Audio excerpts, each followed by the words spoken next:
Hi friends, welcome to Madras Samayal. இன்னைக்கு நம்ம மெட்ராஸ் சமையல்ல சிக்கன் கொத்து புரோட்டா எப்படி பண்றதுன்னு பார்க்க போறோம். ஒரு கனமான இரும்பு சட்டியில 1.5 டேபிள் ஸ்பூன் எண்ணெய் சேர்த்துக்கோங்க. கொஞ்சம் கடுகு சேர்த்துக்கோங்க. கடுகு உடைஞ்ச உடனே அதுல ஒரு வெங்காயம் சேர்த்துக்கோங்க.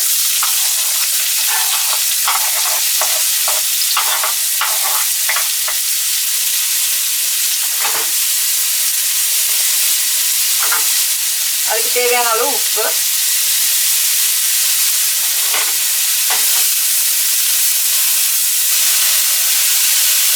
இந்த வெங்காயம் நல்லா கோல்டன் பிரவுன் ஆகுறது வரைக்கும் அதை நல்லா வதக்கிக்கோங்க. இப்போ இதுல 1 டீஸ்பூன் இஞ்சி பூண்டு விழுது சேர்த்துக்கோங்க. சேர்த்து இதை நல்லா பச்சை வாசனை போறது வரைக்கும் இதை வதக்கிக்கோங்க. இப்போ இதோட பச்சை வாசனை எல்லாம் போயிடுச்சு.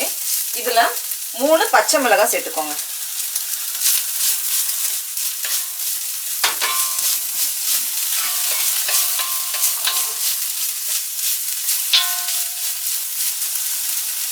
அப்புறம் 2 டீஸ்பூன் மிளகாய் பொடி,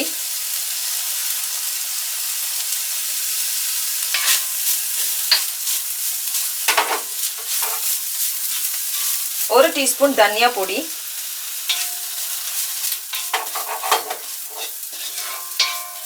1 டீஸ்பூன் கரம் மசாலா பவுடர், அப்புறம் 1/4 டீஸ்பூன் மஞ்சள் சேர்த்துக்கோங்க.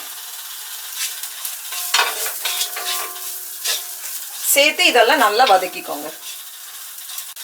இந்த மசாலா எல்லாம் ஓரளவுக்கு வதங்கினதுக்கு அப்புறமா இதுல ஒரு தக்காளி சேர்த்துக்கோங்க.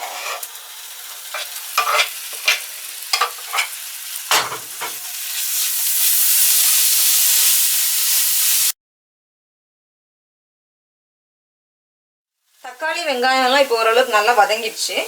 இப்போ இதுல சிக்கன் சேர்த்துக்கோங்க. நான் இதுக்கு 200 கிராம் சிக்கன் எடுத்திருக்கேன். அது ரொம்ப சின்ன சின்ன பீசஸா வெட்டி வச்சிருக்கேன்.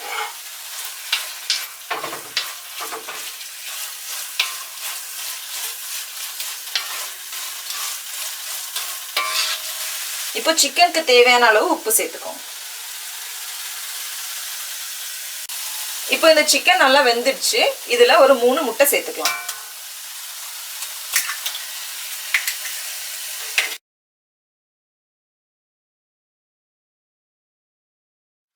முட்டை பாதி வந்ததுக்கு அப்புறமா புரோட்டா சேர்த்துக்கோங்க. நான் இதுல 5 பரோட்டா சின்ன சின்னதா நறுக்கி வச்சிருக்கேன். அதையும் சேர்த்துக்கலாம். இதை நல்லா மிக்ஸ் பண்ணி விட்டுக்கோங்க.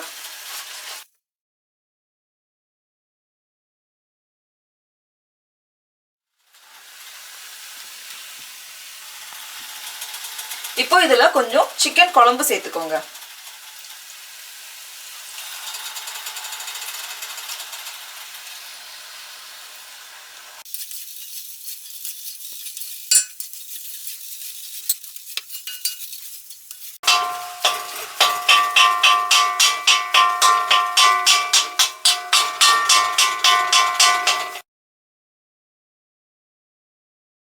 இப்போ நம்ம கொத்து புரோட்டா நல்லா ட்ரை ஆயிடுச்சு. இப்போ இதுல கருவேப்பிலையும் கொஞ்சம் கொத்தமல்லி தலையும் போட்டு முடிச்சுக்கலாம். ஃப்ரெண்ட்ஸ், இன்னைக்கு நம்ம சிக்கன் கொத்து புரோட்டா எப்படி பண்றதுன்னு பார்த்தோம். உங்களுக்கு இது பிடிச்சிருந்துச்சுன்னா இந்த வீடியோவை லைக் பண்ணுங்க. அப்புறம் எங்க சேனலுக்கு சப்ஸ்கிரைப் பண்ணுங்க.